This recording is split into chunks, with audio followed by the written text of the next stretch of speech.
Welcome back to another episode of the Bear Trap on the Boomer Bust channel, a Bears podcast by a Bears fan. I'm your host Terry, and today doing my recap for our Week 4 loss against the Broncos.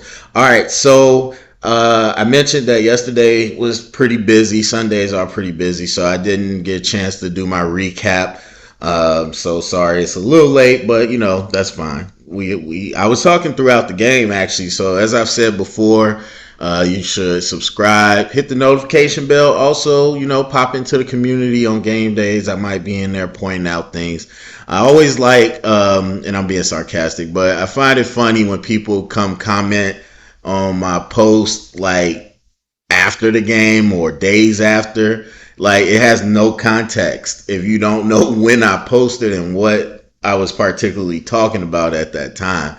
And so it's always funny, like if I say, the run game looks good. I might have said that in the first two plays, and then someone comes on a Tuesday, like, you idiot, you don't know, what are you talking about? Like, wow, okay. But anyway, so this game, this is simple, man.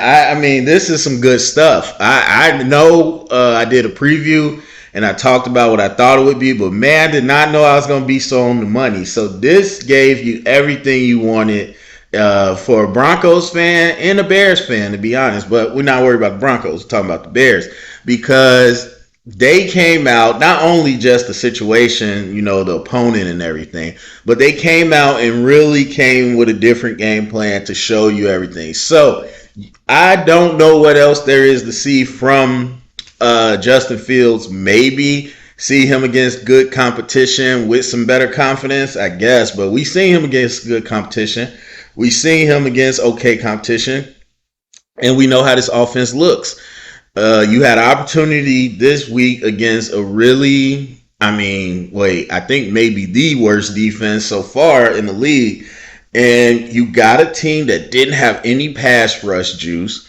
You got a team that was blowing coverages, and you got Getsy calling perimeter plays, calling rollouts, QB design runs, all types of stuff. You got to see Justin Fields in a 2-minute warning to win the game. You got to see him play with a lead. You got to see everything you needed to see from Justin Fields in this offense in this one game. So obviously we start out, we're rolling. And it was funny to me. I pointed out in the community because for some reason, let me just say, these two narratives, I said before, and I know it's not going to get addressed in sports media because they real good about, not owning up to stuff. Two narratives that I kept saying that annoy me. The whole design quarterback run thing. It's criminal. You haven't done a quarterback design.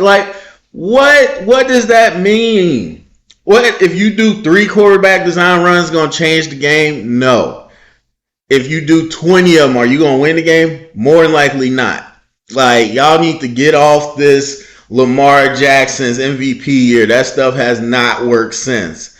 And so this idea that the QB design runs was the problem. After what you did last year, won one game?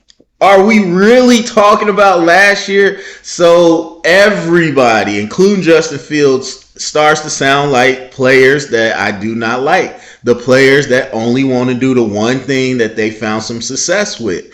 It's so annoying. You can't win that way. So they come in and they're counting design runs, first 2 drives. And they're just like, already they got way more quarterback design runs. And I'm like, yeah, and none of them work. Did we forget that part? So this is the equivalent of fire the O-line coach just to do it. Fire the defensive back coach. Fire the left cornerback coach. Yeah, we made a change. Like, just to do it. We got design runs and none of them work. So what?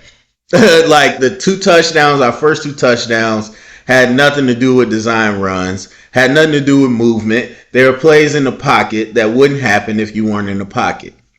Then you got to see Justin Fields on a move and throw an improvised touchdown, 2 of them really. So you got to see everything. And then the other thing that's funny to me, the irony is that the biggest play of the game, the fumble touchdown, came on what? a rollout play. We got to get Justin moving in the pocket. We got to do rollouts and sprint outs. It's the only way the offense can work. And then, boom, you hit it. Guess what happens when you run naked? You risk getting hit like that. And we saw it in some other games today. This stuff's not no guarantee win. People keep talking like there's a magic bullet. Like, there's one thing, if that's one part for a specific reason you want to see, that's fine. But I never hear that conversation. The only conversation I hear is, we have to do this and we'll win. What happens when you do that and you lose? So it's never that simple. And people talk like it's just one magic bullet play or type of plays that's going to work. And there's a reason people, A, like I said, you can't do that all game. And B, even if you did do it all game, it ain't going to win you the game. So not saying we did it all game, but I just found it ironic that that was the play. Everybody loves the bootlegs. Sean McVay does bootlegs. We need to do bootlegs. Like, that's the risk you run when you do a naked. It's called naked for a reason. So there we go. But those two things I just had to throw out there. All right. Now, in terms of this game, as I said, I thought we were going to win or lose close, and we ended up doing that. I thought, obviously, by halftime, we might be looking towards a blowout. But people are going to want to say a lot of different things, because I guarantee you, if you looked at their deleted tweets or social media or text, or if you were sitting with them in the first half, they were saying nothing but great things. But now, all I hear, fire the coaches. I guarantee you I didn't hear not one person, or I'm guessing, I guarantee not one person was talking about fire the coaches in the first half. So I'm not ready to go there, obviously. But the truth of the matter is, which, again, is the boring answer, which is maybe why people don't want to listen, is they outplayed us. That's what it was. They outplayed us. They out-executed us. I mean, Herbert was doing great. One thing that we really shot ourselves in the foot in is our holding penalties. We had a lot of great plays that either were called back or cut short of the games because of the penalties, and specifically really just holding. I think we might have had a couple false starts, but mostly just holding, and that really shot us in the foot. But the stuff we were doing and we were designing, it was good stuff. And once we get the film, we'll break down the 2-minute drill. But at the end of the day, we just didn't execute on that. On the defensive side, as I said before, even with the backups, we haven't been blowing coverages. We were playing solid, and we pretty much were today too. The running back, the backup, gave them a different pace of explosion, and Sean Payton, I think, continued to call some decent, play calls to get him in space and to kind of, reverse field those toss zones, flow hard, cut back, things like that. But at the end of the day, the touchdown to get 21, we played tough, but then there ultimately was just no pass rush. There was no pass rush on Russ, and he was able to make a play. And then obviously the fumble tied it up. Then they got the ball, and again there was a couple plays where there was a rush, like a quick rush, but Russ just made great plays. He maneuvers in the pocket, which he's always been great at, and made big plays downfield. And then the touchdown was just an amazing throw. There was a skinny post between cover two. I mean, if you watch the play, they bring a little curl over the middle, which Edmonds jumps on naturally. It's right in front of his face.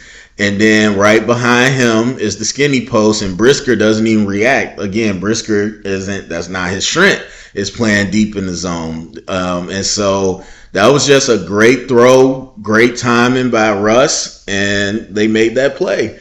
And so it's the same thing we've seen. I mean, we know, I wouldn't say Denver's offense has been bad this year. They actually been better than people give them credit for. But still, as I said, this is an offensive line, and this is a team that we could be able to be pretty good at. And to their credit, they did not play straight up, handoff, dive in the box too often. The few times they did with Javonte, we ate it up. But he went out, and I just think they started doing some different things. But also, he just had the backup running back had a different gear to him. But when it came to get into pure passing situations, it was the same thing. We just did not have any pass rush juice to really force him into any mistakes. It's not that the secondary blew anything. It's just that they had time to make their plays, and if they didn't have the initial play, they extended the play and made a play downfield. I mean, that's been the case for us all year.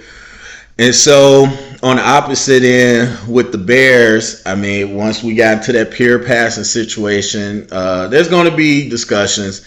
There's a couple things people are going to want to discuss. First of all, the 4th and 1. Look, I don't know that it's a read option. More than likely, it might not be. But it doesn't change the fact that they left somebody open on the end, the read key. In the tight end, I believe Komet worked up to the linebacker or whoever was next level. So for me, it sure looks like a read option, a wide lead read option. And even if it was like, hey, just give it to him, I'm going to need Justin Fields to have the wherewithal and the confidence to say, I'm going to actually read it like a play. I've shown you in film a few times, and this again, and it was some times last week too, but I didn't go to the film on that. I really think he's bad at read option plays. I mean, it's not like he ran a ton of them in Ohio State, but man, there's so many times he takes the ball where I'm like, that should have been a give. And then there's times where he won't go, where it should have been a take. And so I'm just looking at this 4th down play, and I'm like, Randy Gregory's not outrunning Justin Fields to the edge. Not to mention, Randy Gregory's already pinched down. He's not going to react as fast as Justin Fields to take him down and get that first down. So I just wish that was operated as a replay. Now, I'm sure some people are going to say that was a design to go to the running back, and that's fine. That's fine, perfectly fine. But I think it's still within Justin Fields' ability to say, actually, I'm going to keep this. This guy, the end is pinching down. I'm going to keep this and run for easy first down, maybe even a touchdown. Who knows? But as far as that, I'm not necessarily going to blame anybody, because of course everybody's going, oh, you should have did the Eagles thing, or you should have did this, or you should have did a toss, or you should have did a jet. They're going to say all types of stuff. Hindsight, everybody knows the perfect play. The end of the day, you didn't execute. There is no, a read option was guaranteed to fit. No, that's not what it is. There's a lot of different things that could have worked. There's a lot of things that you think could have worked, wouldn't have worked. It's about execution at the end of the day. That's why I said, like, this game at the end of the day, it wasn't any magic sauce. They just out-executed us in a lot of different times, because a lot of plays were important. But it was just good coaching, man. It was good coaching by Getsy on some of the things that he did. It was good coaching by Vance Joseph. Really protecting the rollout and the nakeds and the bootlegs in that second half, punching it on the backside, which we saw last year. And again, you keep running that. That's what people are going to do. They're going to punch it on the backside.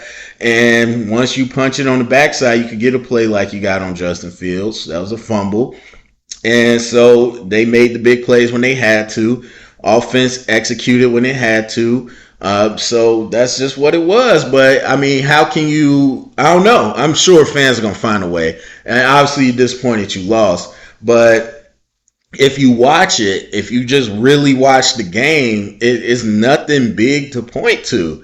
I mean, the only thing you can say, and we blitzed too. We blitzed Brisker quite a bit. The Denver out-executed us. Now, we know we don't have pass rush, so that was nothing new. And when we blitzed, they picked it up, and Russ executed. He did his job. And then the offense, we had some missed opportunities with the flags where we should have been further down the field than we were. And then we had some missed opportunities with the passes. And then again, I can't wait to watch on film the last minute drive. But obviously, we know it ends in an interception. Either way, no matter what you want to say, it was an inaccurate throw. So that's on Justin Fields. There's nothing we can look at film to talk about it. It wasn't a time in anticipation where the receiver went one way and he threw it another way. He was throwing at that player and he was just inaccurate and threw a pick. So we'll look at the other parts of it too. And that's just kind of what it was. Because I'm not going to sit here and say, like, I did mention the run game could have more variety, and I still do. I think it could be more exotic. Right now, it's very meat and potatoes. We did a couple things. We did a little quick toss zone, and we did like where we had a quick jet motion, and then somebody trapped the edge, and then we tossed it off that. Obviously, did the jet sweep, so that stuff was cool. I was glad to see a little more, creativity, but I still think there's a lot more we can do. But I'm not going to sit here and say the run game was bad. Herbert was playing his butt off, even run after the catch. He dropped a crucial pass that would have been a first down. That hurt, but other than that, he was really great. And so I'm not gonna sit here and knock the run game or any of that. We did what we were supposed to do. We just shot ourselves in the foot with the penalties, and then when we're passing in long downs, we know, despite how good it looked today or yesterday, that's not what we're strong at. So you don't want to be third and long. You don't want to have to get in pure passing situations because we're just not there yet.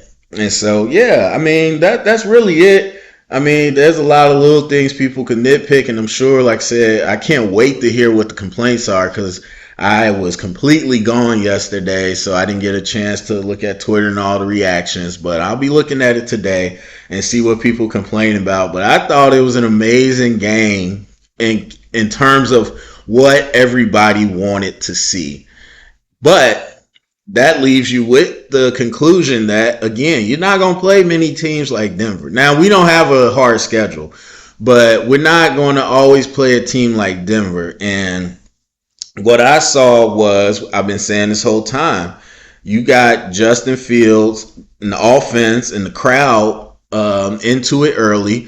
Confidence grows, and that's when you see Justin Fields come alive. Now, you would hope that he has some type of competitiveness to do it on his own, but that's how it goes with young quarterbacks, especially with the road he's had. But you get him confident early, you have success early, and that's why I laugh when people say, do rollouts, do design runs, do this, do that. It doesn't matter what you do. It's about executing, because you could call whatever play you want. You call flea flicker, you could call double reverse, you could call a QB sneak on the 1st and 10. If you execute it and it works, people get confident. That's just how it goes. Once you get confident, then you continue to roll. The defense, you're playing with what, 3 backups in the secondary? But once you start getting those early stops, you get confident, and the crowd gets into it. Everybody gets juiced. So confidence is always key. And we saw what both units could kind of do when they were humming, but you got to clean up the mistakes. I absolutely got to clean up the penalties, and then the turnovers are killer like they always are. But you got to give your hats off to Denver. I don't care what anyone says. You got to give your hats off to Denver. Specifically the offense and Russ Wilson. They just played well. He played great football towards the end to cap it off for his team. And so that's it. That's it for me. Go down to the comment section. Let me know what you think. Share it around. Get the conversation started. Thumbs up, subscribe, and remember, stay up and bear down.